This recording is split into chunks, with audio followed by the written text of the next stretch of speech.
ایک عورت نے مجھے بتایا کہ میرے شوہر کو مجھ پہ شک ہوا، اس نے ماضی شادی سے پہلے، دیکھو شادی کے بعد کی بات ہے، شادی سے پہلے کیا ہوتا ہے چھوڑو اس کو، ٹٹولا بالآخر میں نے اگل دیا جی میرا کسی سے غلط تعلق تھا، میں نے توبہ کر لی۔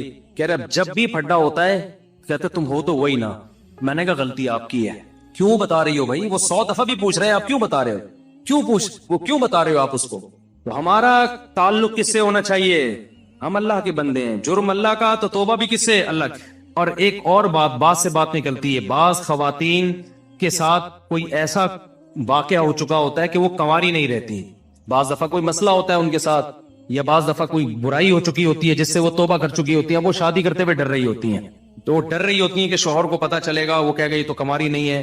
تو وہ جب میں فون اٹھاتا تھا نا اس طرح کے مشورے بھی کہ ہم کیا شوہر کو بتا دیں، تو یہ حماقت نہیں کرنا بھائی، یہ تو کسی بھی طرح سے زائل ہو سکتا ہے، کسی بیماری سے بھی ہو سکتا ہے پردہ زائل، اور بھی 10 بازوں کے پیدائشی نہیں ہوتا، تو ایسے موقع پہ جھوٹ بولنا بھی جائز ہے۔ نہیں آ رہی بات؟ عورت کے لیے جائز ہے کہ وہ شوہر سے بولو نا، جھوٹ بول دے، وہ یہ نہ بتائے کہ میں نے بدکاری کی ہے پھر توبہ کر لی ہے، یہ اتنی تفصیل میں جانے کی ضرورت نہیں ہے، وہ بول دے بھائی یہ پیدائشی نہیں ہے، یہ جھوٹ ہے، لیکن کیوں؟ وجہ اس کی ہے کہ اس کمبخت کو یہ تفتیش کی اجازت نہیں ہے کہ وہ پوچھے آپ سے، جو ماضی کے قصے ہیں وہ کیا ہیں؟ وہ ختم، وہ پرانے ہیں، تو جو ٹوہ میں لگتا ہے نا، ٹوہ میں گھستا ہے ایک دوسرے کی ٹوہ میں، اللہ اس کو کیا کرتے ہیں؟ رسوا کرتے ہیں۔ تو گناہ ہو جائے کس سے تعلق؟ اللہ سے۔ ہم عیسائی تھوڑی ہیں کہ پادریوں سے جا کے یا پنڈتوں سے جا کے اپنے گناہ شیئر کر رہے ہوں، مجھے بھی لوگ آ کے بتاتے ہیں، میں کہتا ہوں یار مجھے نہیں بتاؤ کیا ہوا ہے، میں بھی انسان ہوں۔ ہاں ایک صورت میں آپ بتائیں، جیسے کوئی مریض ڈاکٹر کو اپنی بیماری بتا رہا ہوتا ہے علاج کے لیے، تو کسی بزرگ سے، کسی عالم سے آپ کا تعلق ہے، آپ سمجھتے ہیں کہ اس سے میں مشورہ لے سکتا ہوں، اور مشورہ اس وقت تک نہیں لے سکتا جب تک میں اس کو اپنا پورا مرض بتاؤں نہیں کہ میرے اندر کیا گناہ ہے جو میں چھوڑنا چاہتا ہوں مگر مجھ سے چھوٹتا نہیں۔ ایسی صورت میں پھر مجبوری ہے بتانے کی تاکہ وہ اس کا کوئی علاج بتایا آپ، تو اس کا خیال کرنا چاہیے۔ یہ اللہ کا دین کتنا زبردست ہے، اللہ نے ہمیں بتا دیا گناہ سے بچنا کیسے، ہو جائے تو کرنا کیا ہے۔ تو ہمارا رب ہے غفور الرحیم، جب توبہ کرو گے اللہ کہتے ہیں میں بتا دوں گا کہ میں لوگ۔ کسی نے پوچھا ہے جی ہم بستری کے بعد غسل کے بعد کھانا پینا یا کھانا وغیرہ بنانے کا کام کر سکتے ہیں؟ جی کر سکتے ہیں۔ پاکستان سے پوچھا جی اگر کوئی اکیلے میں، یعنی جب بیوی سامنے موجود نہ ہو، نہ ہی کوئی گواہ وغیرہ ہو، اور طلاق دے تو کیا طلاق ہو جاتی ہے؟ طلاق کے اسٹیمپ پیپر پہ دستخط کرنے سے کتنی طلاقیں ہوتی ہیں؟ اسی طرح اگر کوئی کسی کو بتائے کہ اس نے اپنی بیوی کو 3 طلاقیں دے دی ہیں تو کیا اس طرح بتانے سے بھی طلاقیں ہو جاتی ہیں؟ دیکھیں اکیلے میں اگر کوئی طلاق دیتا ہے نا، کوئی سننے والا نہ بھی ہو، لیکن زبان سے طلاق کا لفظ، یعنی میں اپنی بیوی کو طلاق دیتا ہوں، یہ ورڈنگ پوری کر دیتا ہے تو طلاق واقع ہو جاتی ہے۔ اور اسٹیمپ پیپر پہ دستخط کرنے سے کتنی طلاقیں ہوتی ہیں؟ جتنی لکھی ہوئی ہوتی ہے، 1 لکھی ہوئی ہے تو 1 ہوگی، 2 لکھی ہوئی ہیں تو 2 ہوں گی، 3 لکھی ہوئی ہیں تو 3 طلاقیں ہو جائیں گی۔ اگر کسی کو بتایا کہ اس نے اپنی بیوی کو 3 طلاقیں دے دی ہیں تو اس سے بھی طلاق واقع ہو جاتی ہے، کیونکہ یہ طلاق کا جھوٹا اقرار ہے، تو جھوٹا اس کے حق میں، دوسرے کے حق میں، اس کو ہم سچا ہی سمجھیں گے۔ تو بیوی کو جب پتہ چلے گا کہ اس نے یہ کہا ہے کہ میں نے 3 طلاقیں دے دی ہیں تو وہ یہی سمجھے گی کہ دے چکا ہے یہ، اس لیے اس کے لیے آپ کے جو ہے نا اس کو جائز نہیں ہوگا کہ وہ شوہر کو قریب آنے دے۔ تو اس لیے اگر کسی نے کسی وجہ سے جھوٹا اقرار کرنا ہے تو پہلے 2 آدمیوں کو گواہ بنائے کہ میں نے دی نہیں ہے لیکن میں جھوٹا اقرار کروں گا، تو 2 آدمیوں کو گواہ بنا دے، پھر جھوٹا اقرار کرے کہ میں نے 3 دے چکا ہوں میں ماضی میں، تو پھر وہ جب بیوی کو پتہ چلے گا کہ اس نے یہ اقرار کیا ہے تو یہ 2 آدمی کو گواہ پیش کر دے کہ بھائی میں نے تو اس کو کہا تھا کہ میں نے دی نہیں ہے، میں نے جھوٹا اقرار کیا۔ تو اقرار سے طلاق واقع، جھوٹا اقرار پہ اگر 2 گواہ موجود ہیں آپ کے جھوٹ بولنے پر تو جھوٹ کا گناہ تو ہوگا لیکن اس سے پھر طلاق نہیں ہوگی۔ تو خلاصہ یہ کہ نارملی اگر کوئی اقرار کرتا ہے، جھوٹا اقرار دے نہیں رہا لیکن جھوٹ بولتا ہے کہ میں دے چکا ہوں ماضی میں، تو اس سے بھی ہو جاتی ہے۔ طلاق کا مذاق ہی نہ کیا کرو میرے بھائی۔ انڈیا سے کسی نے پوچھا ہے، گزارش یہ ہے کہ کیا ایک مسلمان لڑکا ایک ہندو لڑکی سے محبت کر سکتا ہے؟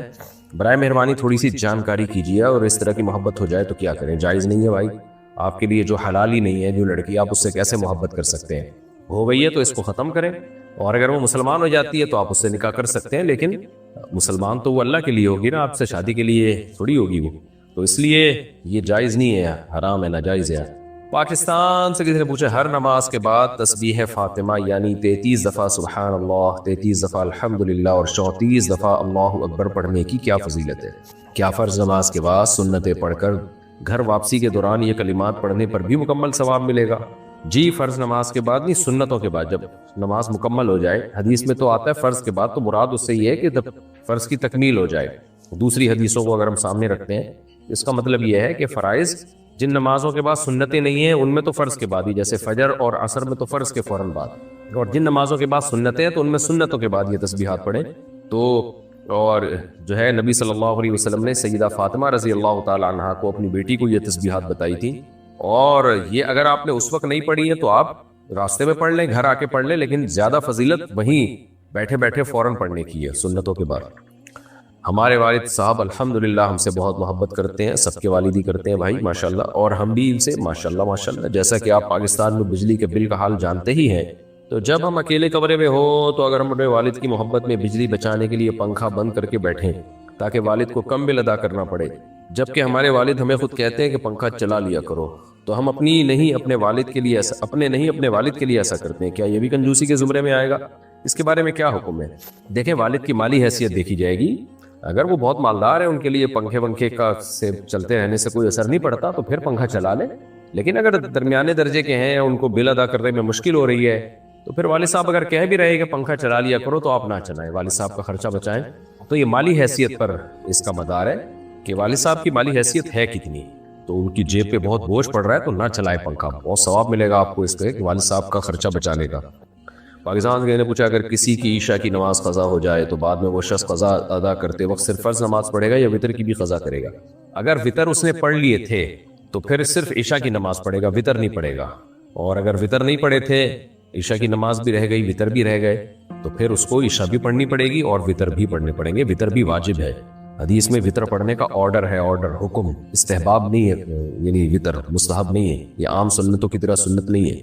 محمد احمد انڈیا سے، ملازمین کی تنخواہ شرعی اعتبار سے کم از کم کتنی ہونی چاہیے؟ شریعت نے کوئی معیار متعین نہیں کیا ہے، آپس کی میوچل انڈرسٹینڈنگ سے جو بھی طے ہو جائے۔ باقی جو سیٹھ لوگ ہیں جو ملازم رکھتے ہیں ان کو چاہیے کہ اپنے ملازموں کا خیال رکھیں، ان کو معقول تنخواہیں دیں۔ اللہ تعالیٰ نے ماتحتوں کے ساتھ حسن سلوک کا حکم دیا ہے، اب حسن سلوک کتنا ہے کیا ہے وہ پھر اس کا کوئی لگا بندہ اماؤنٹ کی صورت میں معیار نہیں ہے، تو سیٹھ کو چاہیے کہ اپنے آپ کو اس کی جگہ رکھ کے سوچے کہ میں اگر ملازم ہوتا تو کیا اس تنخواہ میں میں اپنا گھر چلا لیتا؟ تو متعین نہیں کیا ہے شریعت نے، بس یہ آپس کی انڈرسٹینڈنگ سے ہے، جو بھی طے ہو جائے۔ پاکستان سے کسی نے پوچھا، میرے والد نے میرے لیے ماضی میں مکان خریدا اور والدہ کے نام کیا تاکہ میں تابع فرما بردار رہوں۔ والد مرحوم کے انتقال کے بعد والدہ نے چھوٹے بھائی کے لیے والد کے مال سے گھر خریدا، جسے بوقت خرید چھوٹے بھائی کے تقاضے پہ چھوٹے بھائی کے نام کر دیا۔ بعد ازاں میں نے والدہ سے اصرار کر کے ان کے نام جو مکان میری رہائش میں تھا اپنے نام کر لیا۔ میری ایک بہن بھی ہے مکانات میں، اس بہن کے حصے کے حوالے سے رہنمائی فرمائیں۔ دیکھیں، والد نے آپ کی والدہ کے لیے جو مکان خریدا تھا، مکان جو نام کر دیا تھا، تو نام کر کے ان کے قبضے میں دیا تھا یا نہیں دیا تھا؟ قبضے کا مطلب والد صاحب خود نکلتے اور سامان سمیت گھر والدہ کے حوالے کرتے، تو یہ قبضہ کہلاتا ہے شرعی لحاظ سے۔ اس پروسیس کو پورا کیا تھا انہوں نے، تھوڑی دیر کے لیے نکلتے بے شک، تو پھر یہ مکان والدہ کی ملکیت میں ہے، پھر والدہ جس کو چاہے دیں۔ اگر والدہ نے آپ کو دے دیا اور دینے کے بعد قبضہ بھی دیا تو آپ اس کے مالک ہیں، اور والدہ نے، یعنی جب آپ مالک ہیں تو پھر بہنوں کا حصہ نہیں ہے۔ لیکن اگر والد نے یہ مکان والدہ کے نام کیا تھا، خالی اس طرح سے پراپر قبضہ نہیں دیا، بے شک 1 سیکنڈ کے لیے دیا ہو قبضہ، لیکن دیا نہیں اس طرح سے قبضہ، تو پھر بیوی کے نام مکان کرنے سے وہ مکان بیوی کا نہیں ہو جاتا۔ تو ایسی کنڈیشن میں، ایسی صورت میں وہ پھر آپ کے والد ہی کا مکان تھا، چاہے وہ آپ کی والدہ کے نام ہو، تو اس مکان میں وراثت جاری ہوگی، آپ کی بہن کا بھی حصہ ہوگا اس میں، والدہ کے دنیا سے جانے کے بعد، والد کے دنیا سے جانے کے بعد، کیونکہ والد کا مکان تھا۔ اور والدہ نے جو والد صاحب کے پیسوں سے آپ کے دوسرے بھائی کو گھر وغیرہ خرید کے دیا تو یہ بھی غلط کیا، کیونکہ وہ پیسے وراثت کے تھے، تو وہ والدہ نے اگر آپ کے بھائی کو دے دیا ہے خرید کر تو وہ بھی غصب ہی کہلائے گا، آپ کی پرمیشن کے بغیر دیا ہے، تو اس میں بھی پھر آپ وہ پیسے واپس لیں یا اس مکان میں حصے کا مطالبہ کریں، کیونکہ وہ والد کے پیسوں سے تھا، تو اس مکان میں بھی پھر بہن کا حصہ ہوگا، تو یا تو ان کو پیسے دیے جائیں یا اس مکان میں شیئر دیا جائے۔ پاکستان سے کسی نے پوچھا ہے، میری عمر 14 سال ہے، مجھے سوال پوچھنے کا طریقہ بھی شاید نہیں آتا، میں پریشان ہوں، میری ماں کا یار یہ بہت ہی کچھ غیر اخلاقی سا سوال ہے۔ دیکھیں، آپ جو ہے نا ایسی صورت میں جو ہے نا اپنی والدہ سے دور ہو جائیں آپ، اور آپ کسی وہاں کے کسی مولانا صاحب جو صحیح سمجھدار عالم ہو ان سے جا کے مشورہ کریں آپ، تو یہ بہت ہی پرسنل سا معاملہ ہے، اس کو اس طرح اناؤنس کرنا جو ہے مجھے مناسب نہیں لگ رہا، ٹھیک ہے نا، ایسا کر لیں گے۔ رسول زمان شمالی وزیرستان سے، رسول زمان نے اپنی دادی کا دودھ 2 سال سے کم عمر میں پی لیا تھا۔ اچھا بھائی، رسول زمان کی بیوی کی ماں نے، رسول زمان کی بیوی کی ماں یعنی ساس، رسول زمان سے کئی سال پہلے رسول زمان کی دادی کی دودھ 2 سال سے کم عمر میں پی لیا تھا۔ یعنی رسول زمان کی جو ساس ہے وہ اس نے بھی رسول زمان کی دادی کا دودھ پیا اور رسول زمان نے خود بھی اپنی دادی کا دودھ پیا۔ اس کا مطلب رسول زمان کی جو ساس ہے وہ رسول زمان کی بہن بن گئی تھی۔ ٹھیک ہو گیا۔ رسول زمان پر اپنی بیوی حرام ہوگا یا نہیں؟ حرام ہوگی بھائی، اگر یہ گواہوں سے ثابت ہے، یقینی طور پر ہے، تو پھر رسول زمان کے لیے اپنی بیوی سے علیحدگی اختیار کرنا فرض ہے، کیونکہ رسول زمان کی جو بیوی ہے وہ اصل میں اس کی جو ساس ہے نا، جو ساس تو رضائی بہن بن گئی، تو بہن کی بیٹی ہے ہوئی وہ، تو بہن کی بیٹی تو بھانجی ہوتی ہے۔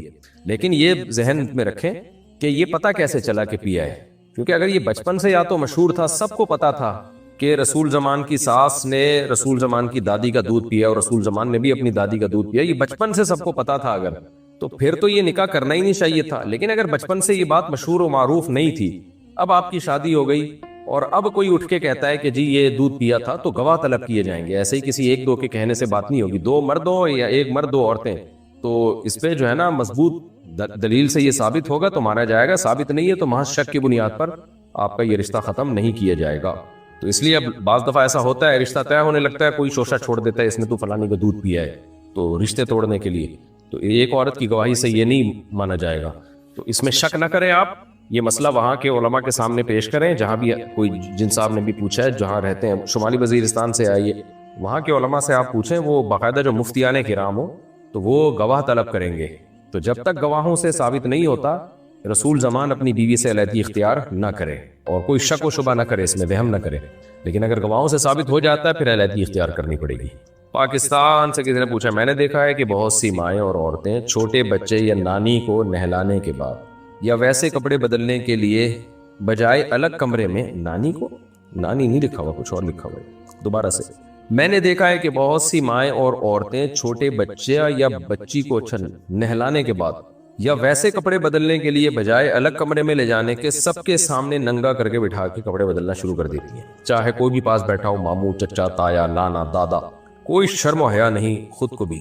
میں اس بات کو بہت زیادہ مایوب سمجھتی ہوں۔ ویسے تو میں دونوں کے حق میں نہیں ہوں، بچہ ہو یا بچی، لیکن خاص طور پر بچیوں کے معاملے میں یہاں سے ہی تو حیا کا آغاز ہوتا ہے۔ دوسرا، اگر چھوٹے بچے بھائی بہن بھی ہوں تو ان کو بھی کہنا چاہیے کہ باہر جاؤ، اس طرح بچے بھی حیا سیکھیں گے۔ ایسی عورتوں کو کیسے سمجھایا جائے؟ اور اگر وہ عورتیں آپ سے بڑی بھی ہوں، جیسے ساس، نند، بھابھی، آنٹی، کیونکہ لوگ برا بھی مان جاتے ہیں، چاہے صحیح بات بتائی جائے، دین کی روشنی میں وضاحت فرمائے۔ دیکھیں اس کا تعلق بچے بچی کی عمر پہ ہے، کتنی عمر ہے ان کی، بہت چھوٹی عمر ہے، 2 سال، 2.5 سال، 3 سال، 4 سال، تو اس میں تو گنجائش ہے، لیکن عمر تھوڑی زیادہ ہو تو پھر حیا کا تقاضا یہی ہے کہ سب کے سامنے، خاص طور پہ بچی کو پورا برہنہ کر کے اس کے کپڑے بدلنا یہ ٹھیک عمل نہیں ہے۔ اگرچہ پردے کے حکام تو 10 سال کی عمر کے بعد جا کے متوجہ ہوں گے، لیکن اس سے پہلے بھی بچیوں کو حیا سکھانا یہ بہرحال ضروری ہے، بچوں کو بھی بچیوں کو بھی۔ تو بہت چھوٹی ہے 2-3 سال کی، اس کے تو کوئی حرج نہیں ہے، لیکن تھوڑی سی بھی سمجھدار بچی ہو تو پھر آپ کی بات بالکل درست ہے، تو اس کی تبلیغ کرنی چاہیے محبت کے ساتھ کہ بھائی ان کو الگ لے جا کے کپڑے بدلیں تاکہ ان میں شرم اور حیا پیدا ہو، ورنہ سب کے سامنے کپڑے اتارنے کی جو آج کل ہو رہا ہے، آپ دیکھ لیں جو خواتین کی ڈریسنگ ہے، آدھے کپڑے پہن کے مردوں میں آ کے بیٹھنا، وجہ اس کی کہ حیا ختم ہو گئی ہے، یہ بچپن سے ہی حیا پیدا کی جاتی ہے۔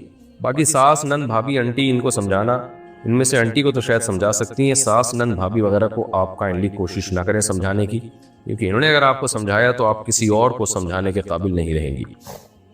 انڈیا سے کسی نے پوچھا، اگر کوئی یہ کہہ دے کہ اللہ کافر کو بھی معاف کر سکتا ہے، یا کوئی اگر یہ کہہ دے کہ اللہ کسی کو اپنی کوئی صفت دے سکتے ہیں، کسی کو اپنا اختیار دے سکتے ہیں، چاہیں تو اللہ تعالیٰ اپنے کو فنا کر سکتے ہیں، اگر اللہ ہمیں شرک کا کہتے ہیں تو ہم شرک کرتے، اگر اللہ ہمیں شرک کا کہتے تو ہم شرک کرتے، اس طرح کے کوئی الفاظ کہے تو کیا ایسا کہنے سے ایمان چلا جائے گا، نکاح ختم ہو جائے گا؟ ایسا کہنے والے کو نفسیاتی ہسپتال میں جمع کرا دینا چاہیے، فضول قسم کی چیزیں لوگوں کے دماغوں میں وسوسے پیدا کرتے ہیں۔ باقی اللہ یہ کہنا کہ اللہ کافر کو بھی معاف کر سکتا ہے دنیا میں، تو یہ بات درست ہے، دنیا میں معاف کر سکتا ہے اگر وہ توبہ کر لے، آخرت میں معاف نہیں کرے گا۔ اگر کوئی یہ کہے کہ اللہ آخرت میں کافر کو معاف کر سکتا ہے، کر سکنے کا مطلب یہ کہ طاقت اور قدرت تو ہے لیکن کرے گا نہیں وہ، تو اگر کوئی یہ کہتا ہے کر سکتا ہے یعنی ہے ہو سکتا ہے کر لے، تو یہ پھر ناجائز حرام ہے، اللہ نے کہا ہے کہ یہ نہیں ہو سکتا۔ جو ایمان کے بغیر دنیا سے چلا گیا میں اس کے معاف نہیں کروں گا. تو ایسا دعویٰ کرنے والا گمراہ ہے.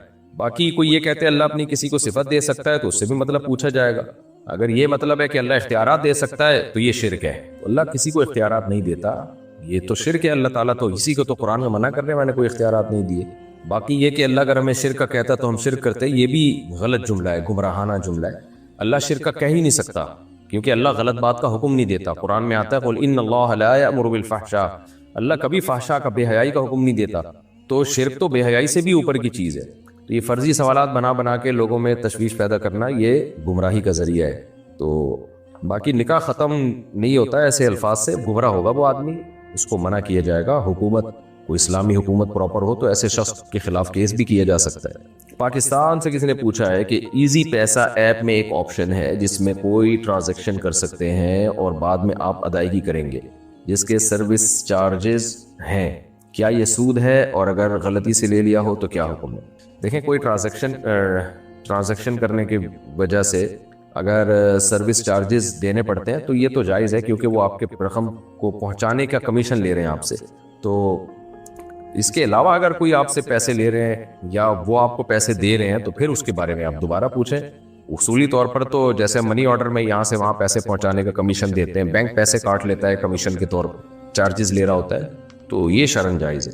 لیکن غلطی سے لے لیا ہو, لے لیا کا مطلب تو یہ کہ ایزی پیسہ آپ کو دے رہے ہیں, تو اگر وہ ایزی پیسے والے آپ کو پیسہ دے رہے ہیں وہ کس بیس پہ دے رہے ہیں پیسہ, تو میرے علم میں تو نہیں ہے کہ دیتے ہیں. بہرحال اگر دے رہے ہیں تو پھر یہ سود ہی ہے کیونکہ آپ نے ان کو پیسہ ان کے اکاؤنٹ میں رکھوایا, قرض دیا, اور اس قرض پہ آپ نفع لے رہے ہو پیسوں کی صورت میں.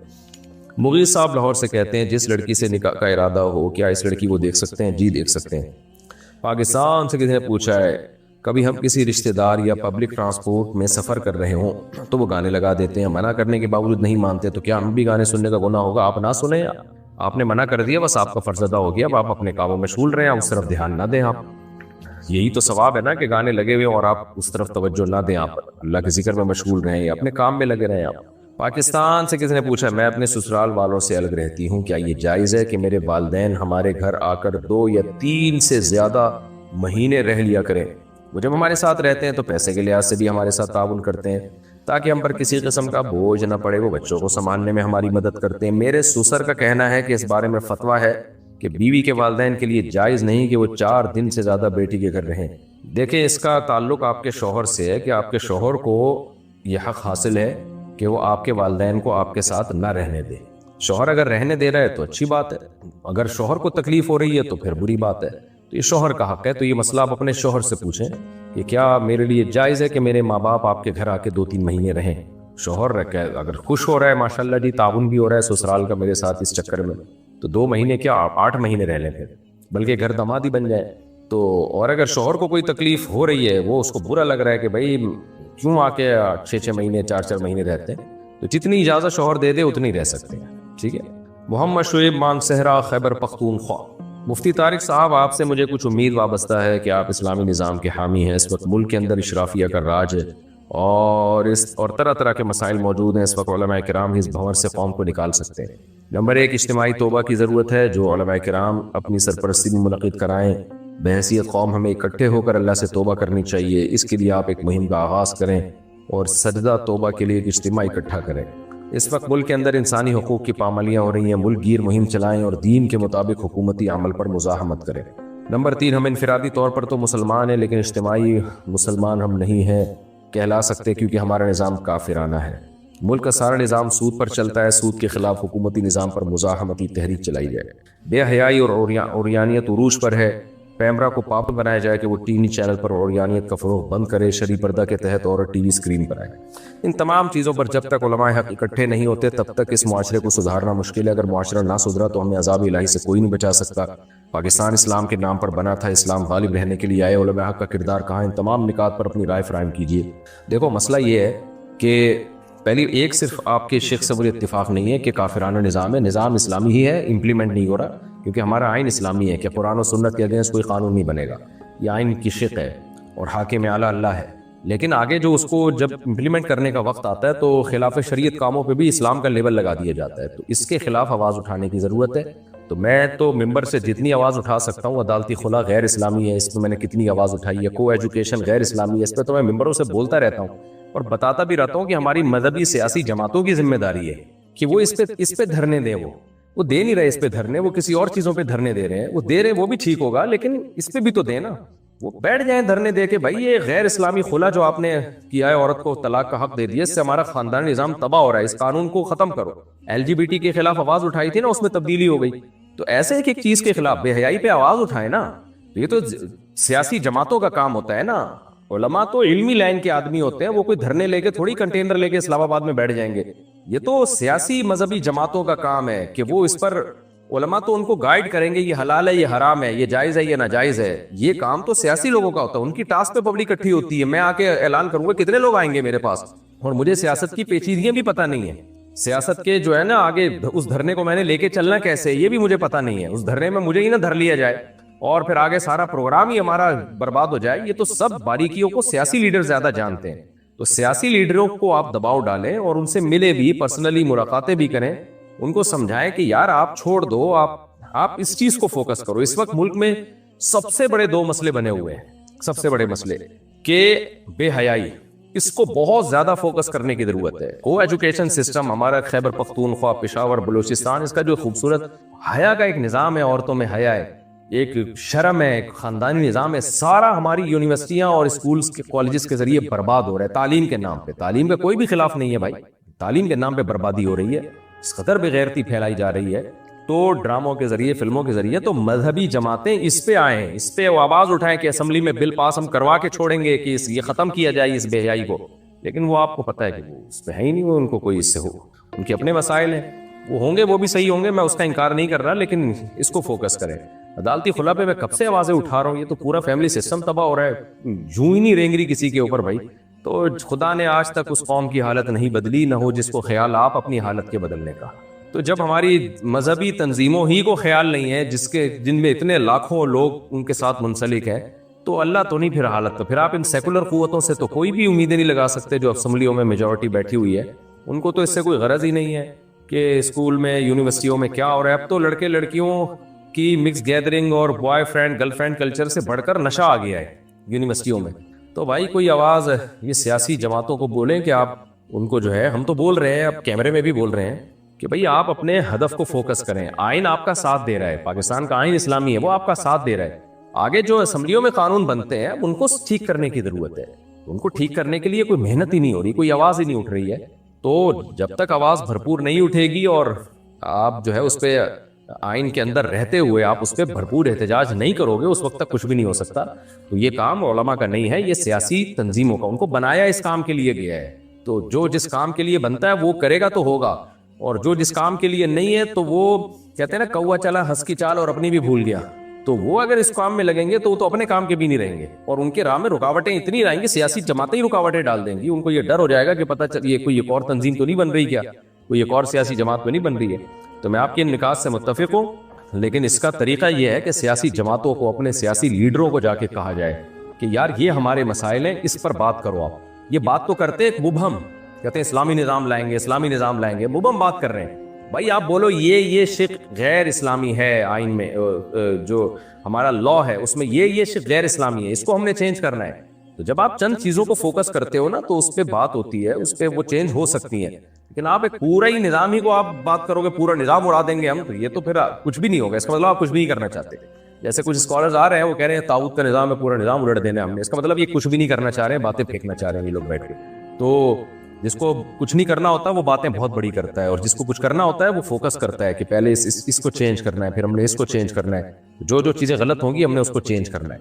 تو اس لیے آپ کے درد کو میں سمجھتا ہوں, اور لیکن یہ علماء تو ممبروں سے آواز اٹھائیں گے, تحریریں لکھیں گے, اور وہ کر رہے ہیں. تو عوام جو ہے, جو سیاسی لوگ ہیں جن کے دعوت پہ لوگ اکٹھے ہوتے ہیں, وہ تحریک چلائیں اور وہ پبلک کو اکٹھا کریں, دباؤ ڈالیں, اسمبلیوں میں آواز اٹھائیں, تو ہوگا نا.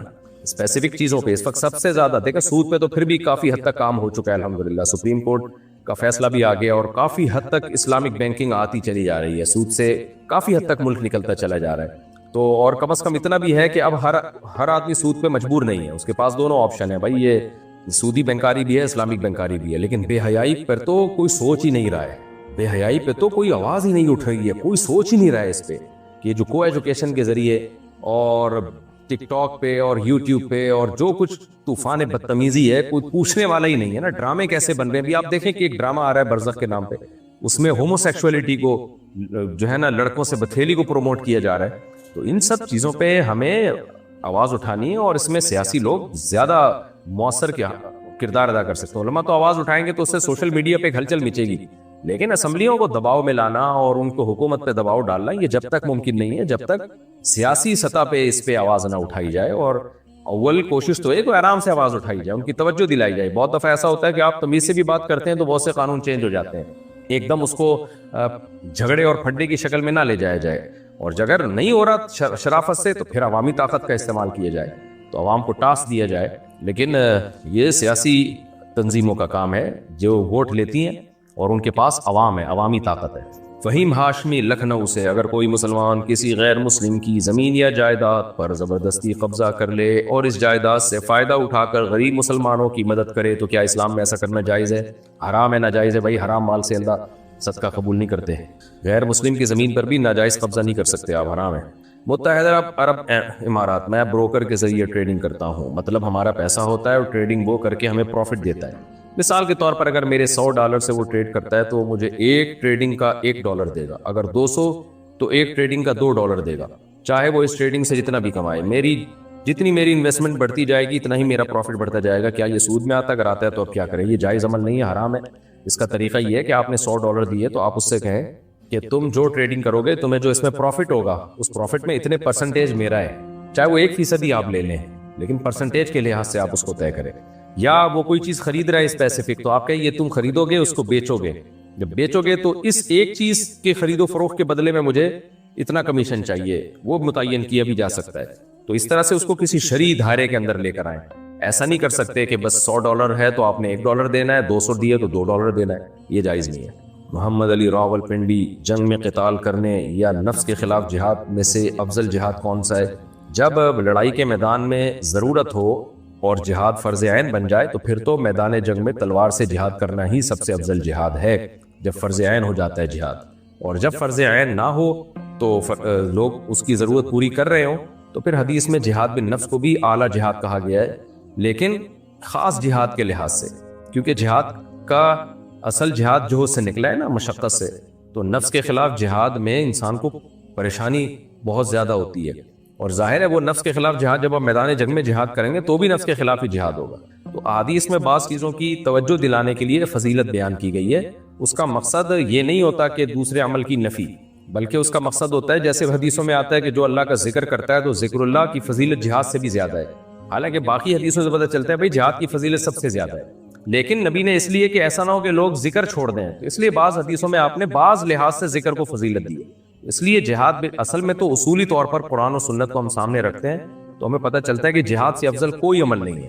نفس کے خلاف جہاد بھی اس میں داخل ہے, یعنی تلوار والا جہاد تمام جہادوں میں سب سے افضل ہے, یعنی نفس کے خلاف جہاد سے بھی افضل ہے. اصولی طور پر تو قرآن و سنت سے ہمیں یہ پتہ چلتا ہے. البتہ بعض جہاد میں جو ہے بعض جہاد کے لحاظ سے نفس کے خلاف جہاد کو فضیلت دی گئی ہے. تو لیکن اس حدیث کی بیس پہ آپ جب جہاد فرض ہو جائے تو چھوڑ نہیں سکتے آپ اس بیس پہ کہ میں نفس کے خلاف والا جہاد کر رہا ہوں, تلوار والا تم کرو, یہ غلط ہو جائے گا. حنا صدیقی میرٹھ سے, ہماری شادی جب سے ہوئی ہے اکثر کسی نہ کسی بات کو لے کر جھگڑا رہتا ہے. میرا شوہر اکثر مجھے یہ کہہ دیتے ہیں یا میسج کر دیتے ہیں کہ تمہارا میرا سب ختم, تمہارے میرے بیچ اب کچھ نہیں بچا, نکاح تو اب ٹوٹ گیا ہے, نکاح اب مکروہ ہو گیا ہے, تمہارا میرا رشتہ سب نہ کے برابر ہے, بس دنیا کی نظروں میں تم ہو میری بیوی لیکن اللہ پاک کی نظروں میں میری بیوی نہیں ہو, جاؤ جا کے دوسری شادی کر لو. اور ابھی 2 مہینے پہلے میرے شوہر نے کہا جاؤ میں تمہیں طلاق دے رہا ہوں, کل اپنے گھر والوں سے فیصلہ کروا لینا. اس وقت میں ناپاک تھی کیونکہ میری ڈیلیوری ہوئی تھی, 40 دن نہیں ہوئے تھے. اب طلاق کہہ کر بول رہے ہیں کہ کوئی نہیں ہوئی, ہم رجوع کر لیں گے, ایک سے کچھ نہیں ہوتا. لیکن پہلے جو الفاظ انہوں نے استعمال کیے ان کی بھی تو کوئی ویلیو ہوگی. کیا ان الفاظ سے اور ایک بار طلاق کہنے سے ہمارا رشتہ باقی ہے؟ کیا شوہر کو رجوع کا حق حاصل ہے؟ میرے شوہر کویت میں رہتے ہیں, کیا ان کو رجوع کے لیے میرے پاس آنا پڑے گا؟ رجوع سے پہلے کیا ہم لوگ فون یا میسج کے ذریعے بات کر سکتے ہیں؟ ہمارے پاس رجوع کا کتنا وقت ہے؟ دیکھیں آپ کے شوہر نے یہ جو کہا نا میں تمہیں طلاق دے رہا ہوں, اس کا مطلب کیا فیوچر میں دے رہا ہوں یا ابھی دے رہا ہوں؟ اگر ان کی نیت یہ تھی کہ بس ابھی دے رہا ہوں میں, یعنی دے رہا ہوں کا مطلب دے دی ہے, تو پھر تو طلاق ہو گئی. لیکن عام طور پر یہ جو ہے میں طلاق دے رہا ہوں یہ فیوچر کے لیے استعمال ہوتا ہے, یعنی I am going to do this, میں یہ کرنے والا ہوں, تو ایسے موقع پہ طلاق نہیں ہوتی ہے. لیکن جو اس سے پہلے انہوں نے کہا ہے نا کہ ہمارا تمہارا میرا رشتہ ختم اور نکاح اب تو اب ٹوٹ گیا ہے. تو یہ تو رشتہ ختم کا یہ کنایا ہے کہ اس سے نکاح بھی ٹوٹنا مراد ہو سکتا ہے اور مراد نہیں بھی ہو سکتا. لیکن آگے جو وہ کہہ رہے ہیں کہ نکاح تو اب ٹوٹ گیا ہے, تو اس کا مطلب یہ کہ وہ نکاح توڑنے کی نیت سے ہی انہوں نے کہا یہ میرا رشتہ ختم, اور اس پہ آگے بھی قرائن سے ہمیں پتہ چل رہا ہے. تو یہ ان سے پوچھا جائے گا یہ آپ نے کس نیت سے کہا تھا. یہ جو ہے نا تمہارا میرا رشتہ ختم اور نکاح ٹوٹ گیا, یہ الفاظ اس کے قرینہ ہے کہ وہ ان کی نیت طلاق کی ہے. لیکن دیکھیں اس میں بہتر یہ ہے کہ جب تک آپ کے شوہر کا پورا بیان نہ آ جائے انہوں نے کتنی دفعہ کون سے الفاظ استعمال کیے, کس لفظ میں ان کی نیت کیا تھی, اس وقت تک طلاق کا فتویٰ دینا بہت مشکل کام ہے. تو حنا صدیقی صاحبہ جو میرٹھ سے پوچھ رہی ہیں, میں ان سے یہ کہوں گا کہ آپ اپنے قریبی دارالفتہ میں کسی قریبی مفتی سے کو پورا سوال لکھ کے بھیجیں اور اپنے شوہر کا کانٹیکٹ نمبر بھی ڈالیں اس میں. جیسے آپ نے سوال بھیجا آپ کے شوہر کا کانٹیکٹ نمبر نہیں ہے, تو کوئی بھی مفتی شوہر سے پوچھے گا کہ کس لفظ میں آپ کی نیت کیا تھی اور یہ الفاظ آپ نے کتنی بار استعمال کیے ہیں. اس کے بعد فیصلہ ہوگا کہ طلاق ہوئی ہے یا نہیں ہوئی ہے, ہوئی ہے تو بائن ہوئی ہے یا رجعی ہوئی ہے, پھر ایک طلاق ہوئی ہے کہ دو طلاق ہوئی ہے. تو اس طرح بعض دفعہ شوہر کی نیت نہیں ہوتی, بعض دفعہ ہوتی ہے نیت. مفتی سمجھ رہا ہوتا ہے ان الفاظ میں شوہر کی نیت نہیں ہے لیکن وہ ہوتی ہے. تو اس لیے بہتر یہی ہے کہ آپ یہ سوال دوبارہ یا تو ہمارے ہی پاس لکھ کے بھیج دیں آپ, لیکن پھر ایڈریس پہ پوسٹ کریں, پھر یہ آسک میں نہ بھیجیں آپ. یہ پرسنلی جو طلاق کا مسئلہ یہ آپ پوسٹ کر دیں, جو مفتی طارق مسعود جامع مسجد الفلاحیہ block ST 10 sector 10 north Karachi, اس ایڈریس پہ آپ بھیج دیں اور اپنے شوہر کا نمبر ڈال دیں اس پہ, تاکہ ہم شوہر سے فون کر کے پوچھ سکیں کہ آپ نے یہ الفاظ کتنی دفعہ دہرائے ہیں. اصولی طور پر جو مسئلہ ہے وہ یہی ہے کہ تمہارا میرا رشتہ ختم, یہ الفاظ اگر شوہر نے طلاق کی نیت سے کہے ہیں تو ایک طلاق بائن واقع ہو جائے گی, یعنی نکاح اسی وقت ٹوٹ جائے گا ایک طلاق کے ساتھ. اور پھر اس کے بعد اگر عدت کے اندر شوہر نے یہ کہا کہ میں تمہیں طلاق دے رہا ہوں, تو ان کی نیت اسی وقت طلاق دینے کی تھی, تو اس سے دوسری طلاق بھی واقع ہو جائے گی. اور اگر طلاق دینے کی نیت نہیں تھی یا میں طلاق دے رہا ہوں یہ عدت کے بعد کہے ہیں تو پھر ان الفاظ سے کچھ نہیں ہوگا. تو یہ لمبی چوڑی تفصیل ہے جس میں کنفیوژن آپ کو بھی ہوگی, آپ کے شوہر کو بھی ہوگی. تو اس لیے آپ پوری یہی تفصیل آپ لکھ کے اس ایڈریس پہ پوسٹ کر دیں جو میں نے آپ کو بتایا, یا کسی قریبی جو دارالفتہ ہے وہاں آپ پوسٹ کر دیں یا ان سے جا کے پوچھ لیں اور اپنے ہسبینڈ کا نمبر ڈال دیں اس پہ, تاکہ مفتی آپ کے شوہر سے پوچھ سکے اور اس سوال میں ایڈ کر سکے. تو اس سے یہ فتویٰ دینے میں آسانی ہوگی, یہ کانفیڈنٹلی ایک فتویٰ دیا جا سکے گا. میں اگر کر کے جواب دوں گا نا تو عوام کا کوئی اتنا علم نہیں ہوتا, وہ اگر میں الجھ جائیں گے, اگر یہ تھا تو یوں ہے, اگر یہ تھا تو یہ, تو ایک بحث میں جو ہے نا وہ اور زیادہ ان کی کنفیوژن بڑھے گی. تو اس جواب لکھ کے دے دیا جائے گا, سوال جب ڈیٹیل سے آئے گا کہ بھئی اتنی طلاقیں ہوئی ہیں یا نہیں ہوئی ہیں, اور ہوئی ہیں کون سی ہوئی ہے اور کتنی ہوئی ہیں. تو عوام کو طلاق کے مسئلے میں اسپیسیفک ایک مخصوص جواب چاہیے ہوتا ہے. پاکستان سے کسی نے پوچھا اگر رشتہ دار ہمارے والدین کے بارے میں نامناسب بات کریں, ان کی غیبت وغیرہ, تو میں کیا کروں؟ ان کی باتیں مجھے اذیت پہنچاتی ہے. آپ کے سامنے جب کوئی آپ کے ٹیچروں کو, آپ کے بزرگوں کو یا آپ کے والدین کو برا کہے تو علماء کہتے ہیں اس وقت خاموش بیٹھنا جائز نہیں ہے, یہ اپنے والدین کے ساتھ ناانصافی ہے, بے مروتی. آپ اس وقت بولیں کہ بھئی آپ غلط بات کر رہے ہیں, ایسا یہ نہیں ہے, یہ غلط ہے, تاکہ وہ آپ کے سامنے برائی نہ کریں. یہ بڑی بے شرمی کی بات ہوتی ہے کہ کسی کے بڑوں کو اسی کے سامنے آپ برا بلا کہنا شروع کر دیں. ہاں کوئی علمی اختلاف ہو یا کوئی اشکال ہو وہ ایک الگ بات ہے, تو اس موقع پر پھر چپ نہیں رہنا چاہیے, آگے سے بولنا چاہیے. انڈیا سے کسی نے پوچھا ہے وضو کرنے کے 10-15 منٹ بعد اگر یاد آیا کہ ہم نے کوئی وضو نہیں دھویا تھا تو کیا دوبارہ سے وضو کرنا پڑے گا یا صرف اس وضو کو دھونا کافی ہوگا؟ صرف اس وضو کو دھو لیں آپ, لیکن یہ یقینی طور پہ یاد آئے. یقینی یاد نہیں آیا تو بس وضو ہو گیا. محمد علی فیصل آباد سے, میں اپنے والدین کو کیسے قائل کر سکتا ہوں کہ وہ مجھے عالم دین بننے دیں؟ میرے تمام بھائی ڈاکٹر ہیں اور میرے والدین بھی مجھے ڈاکٹر بنانے کی تلقین کرتے ہیں. میں ذہین طالب علم ہوں اور مجھے ڈاکٹر کے بجائے عالم دین نہیں بننے دیں گے. میری ماں مجھے بلیک میل کریں گی کہ اگر میں نے بات نہ مانی تو وہ فلاں کر لیں گی, اور وہ روئیں گی اور کہیں گی کہ تم مجھے رلانے کے گناہگار ہو رہے ہو. تو میں صورت میں کیا کروں؟ انہیں کیسے قائل کیا جائے؟ وہ عالم دین بننے میں اپنی بے عزتی محسوس کریں گی. میں نے FSC کر لیا, رہنمائی فرمائیں. دیکھیں اولاد پر اس معاملے میں زبردستی جائز نہیں ہے. کوئی ڈاکٹر بننا چاہتا ہے تو ماں باپ اس کو زبردستی عالم نہیں بنا سکتے, کوئی عالم بننا چاہتا ہے تو ماں باپ اس کو زبردستی ڈاکٹر نہیں بنا سکتے, کوئی تجارت کرنا چاہ رہا ہے تو ماں باپ اس کو زبردستی پڑھائی میں نہیں لگا سکتے. تو بشرطے کہ سمجھدار ہو جائے بچہ. ایک تو ہوتا ہے نا بچہ بے وقوف ہے تو ماں باپ اس کو فورس اس لیے کر رہے ہیں کہ حماقت میں کوئی الٹا کام نہ کر لے, وہ ایک الگ بات ہے. لیکن ہر شخص اس میں آزاد ہے کہ اس نے بزنس کرنا ہے, پڑھائی کرنی ہے, پڑھائی میں کون سا سبجیکٹ سلیکٹ کرنا ہے, تو اس میں زبردستی ٹھیک نہیں ہے. تو اس لیے آپ کی والدہ اگر آپ کو زبردستی کر رہی ہیں کہ عالم نہیں بنو, ڈاکٹر بنو, تو غلط کر رہی ہیں. آپ پر کی اطاعت اس معاملے میں واجب نہیں ہے. اسی طرح اگر کوئی ڈاکٹر بننا چاہتا ہے اور اماں زبردستی کریں کہ تم نے عالم ہی بننا ہے, تو بھی بچے پر عالم بننا لازم نہیں ہے. کیونکہ یہ انسان کی اپنی رائے ہے کہ اس نے کیا کرنا ہے. تو آپ کی والدہ کا اس بارے میں آپ کو فورس کرنا یہ غلط ہے, ان کو اس سے اوائڈ کرنا چاہیے, اور آپ کے لیے جائز ہے, آپ چاہیں ڈاکٹر بنیں چاہیں آپ عالم بنیں. پاکستان سے کسی نے پوچھا 8 سال پہلے میرا ایکسیڈنٹ ہوا تھا, میں بیڈ پر ہوں, خود سے کھا بھی نہیں سکتا, گھر والوں کی طرف سے بہت اذیت میں ہوں, میرا کیا حل ہے, کیا میں خودکشی کر سکتا ہوں؟ نہیں بھائی, خودکشی حرام ہے, ناجائز ہے. خودکشی کر کے آپ بیڈ سے اٹھیں گے نہیں, جہنم کے بیڈ پہ لیٹ جائیں گے آپ جا کے, اللہ بچائے سب کو. اس لیے خودکشی کا کوئی راستہ نہیں ہے. باقی اللہ تعالیٰ آپ کے گھر والوں کو ہدایت دے, وہ آپ کی خدمت کریں, آپ کی کیئر کریں, یہ میں دعا کرتا ہوں, اور اللہ جلد سے جلد آپ کو شفا عطا فرمائے. اور اس بیماری میں آپ کے گناہ معاف ہو رہے ہیں, آخرت میں آپ کے درجات بلند ہو رہے ہیں اگر آپ صبر کریں گے. ایوب علیہ السلام کی تو پوری زندگی بیماریوں میں گزری ہے. جب اللہ بیماری مسلط کر دے کوئی بھی تو اس میں صبر کریں, اور یہ سوچیں کہ میرے پاس تو کوئی اعمال ہے نہیں, یہی ایک عمل ہے صبر کا جس پہ میری شاید بخشش ہو جائے. لیکن نماز کی آپ نے پابندی کرنی ہے. زہیب مردان سے, میری خالہ کا گھر پشاور میں ہے, میری خالہ کے والدین یعنی میرے نانی وفات پا چکے ہیں, اور میری خالہ کے شوہر بھی وفات پا چکے ہیں, اور میری خالہ کے 3 بہنیں اور ایک بھائی ہے جو ان کے بعد فوت ہوئے. جن خالہ کے نام یہ گھر تھا وہ سب سے پہلے فوت ہوئی تھیں, اور ان کے بچے بھی نہیں تھے, تو ان کی تقسیم کے بارے میں رہنمائی فرمائے. بھائی جو سب سے پہلے فوت ہوئی تھی نا, تو ان کے وارثوں کی تفصیل لکھ کے بھیجیں گے تو میں بتاؤں گا نا, پھر اس کے بعد کون کون فوت ہوتا رہا.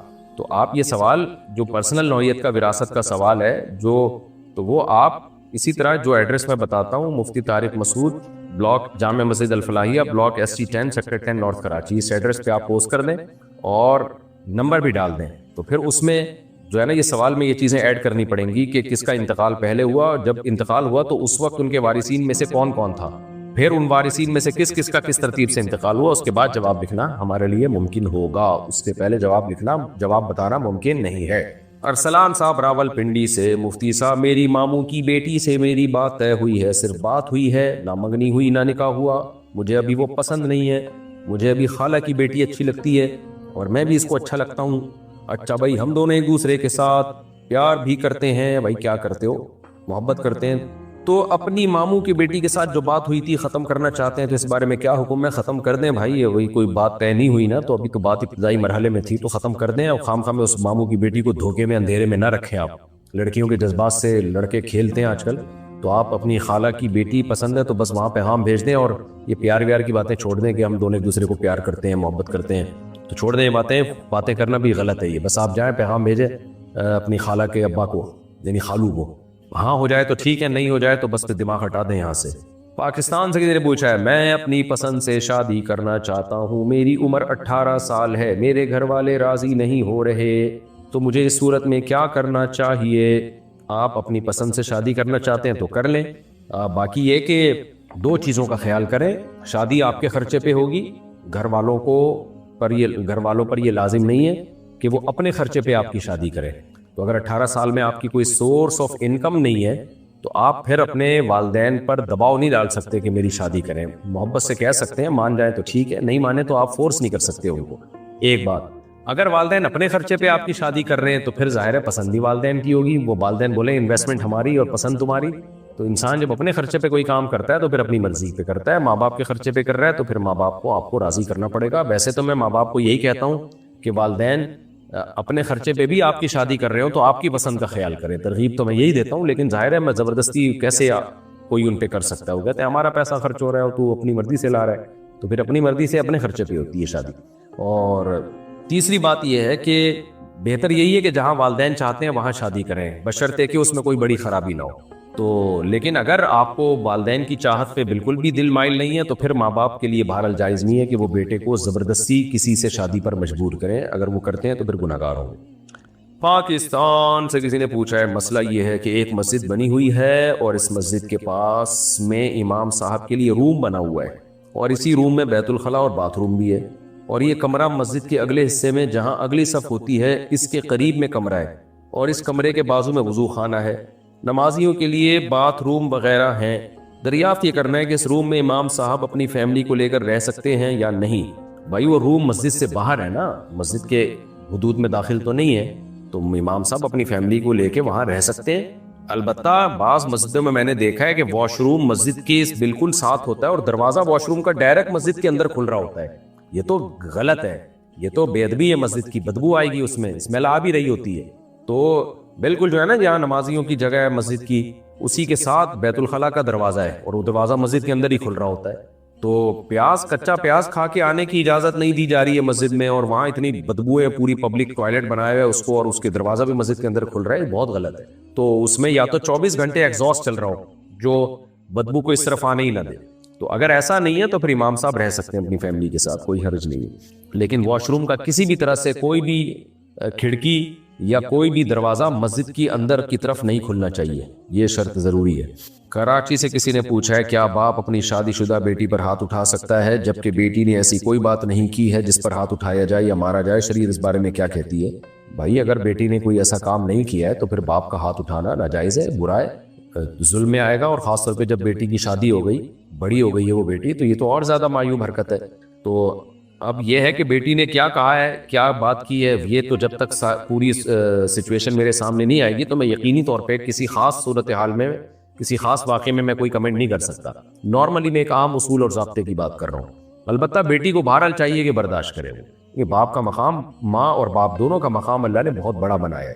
تو اپنے بڑوں کی طرف سے اگر کبھی ظلم زیادتی بھی ہو جائے تو اس کو برداشت کرنے میں ہی عافیت ہے. ویسے بھی شادی شدہ اس نے رہنا ہی اپنے شوہر کے ساتھ ہے, تو وہ بہرحال یہی کوشش کرے کہ باپ کے ساتھ بد کلامی اور بد تہذیبی نہ کرے. عمر رشید کشمیر سے, میرے دوست کا کہنا ہے کہ صحابہ کرام یعنی خلفائے راشدین کی فضیلت کے لحاظ سے اہل سنت والجماعت کے ہاں جو درجہ بندی پائی جاتی ہے وہ قرآن و حدیث سے ثابت نہیں ہے.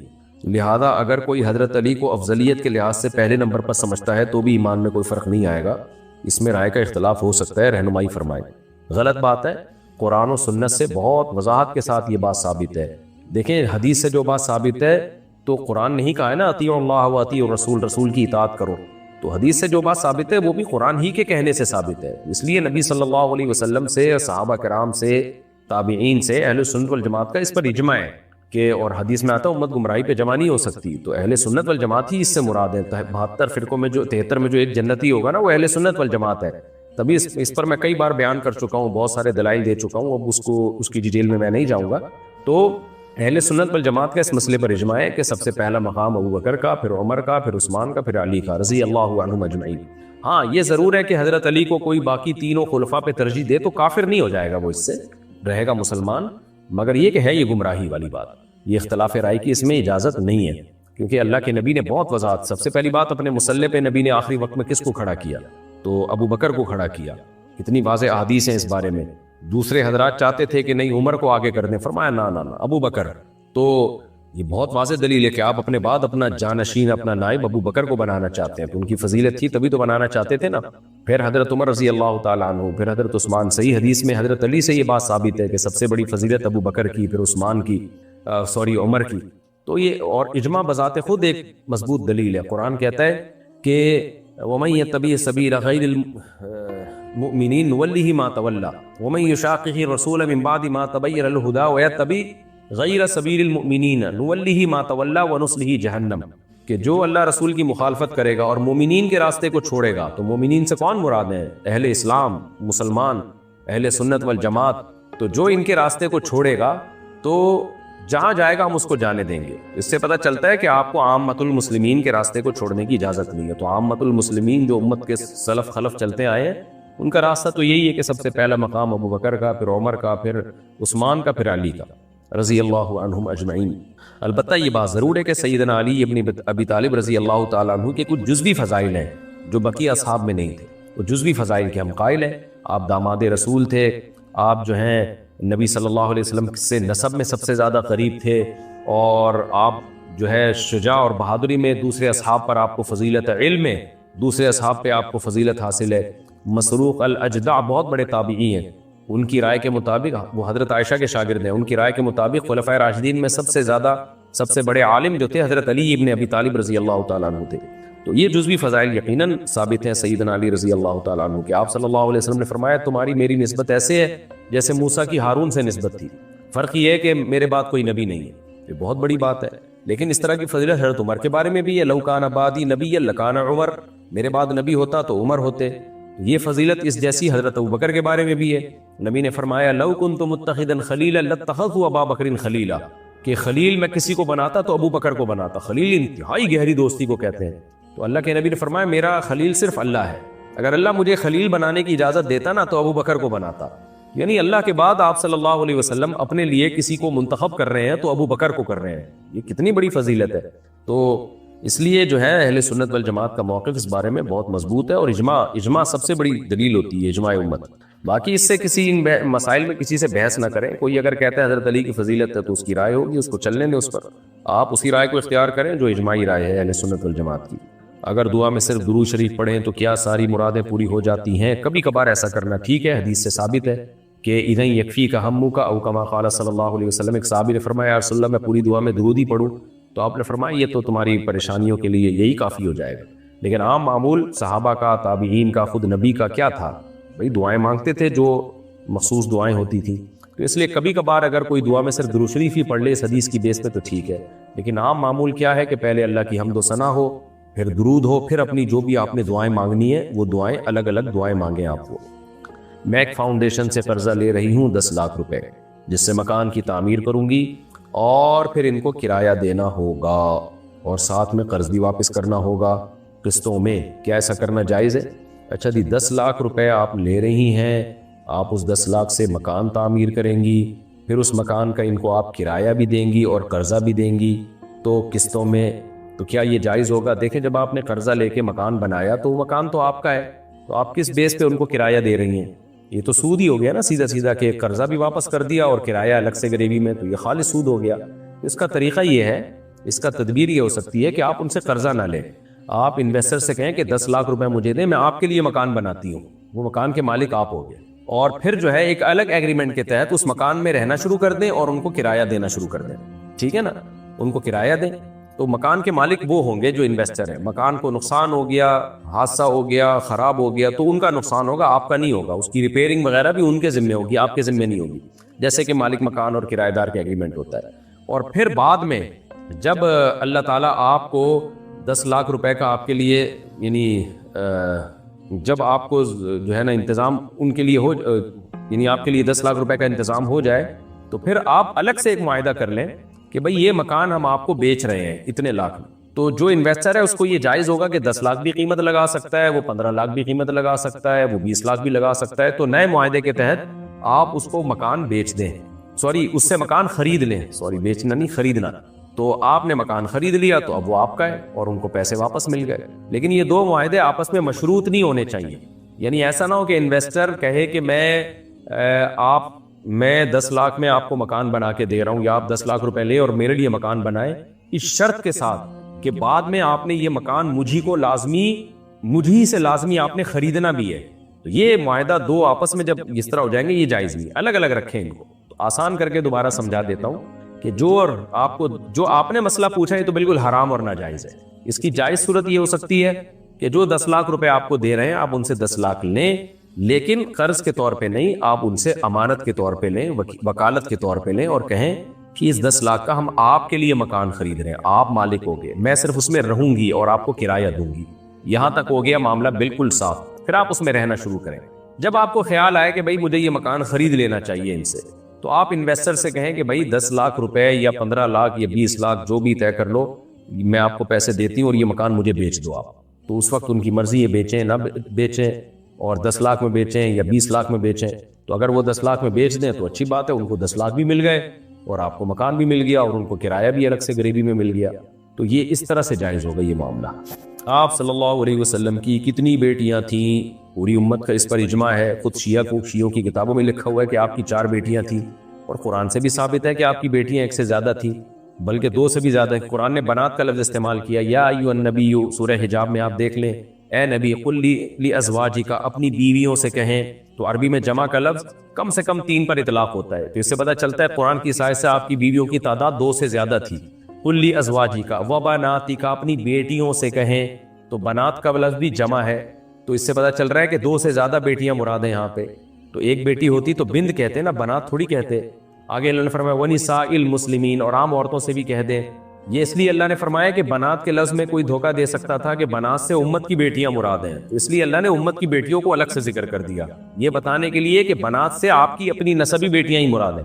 تو اس آیت سے واضح پتہ چلتا ہے کہ نبی کی بیٹیوں کی تعداد زیادہ تھی. تو ایک صرف حضرت فاطمہ, سیدہ فاطمہ آپ کی بیٹی نہیں تھیں, 4 بیٹیاں تھیں آپ کی, جو احادیث سے ثابت ہے. میری منکوہا کے گھر والے اگر مجھے کہیں قرآن پر پاک پر ہاتھ رکھ کر کہیں کہ قسم کھاؤ کہ اپنے بہن بھائیوں سے تعلق ختم کر دو گے تو ہم رخصتی دیں گے ورنہ نہیں، تو ایسے لوگ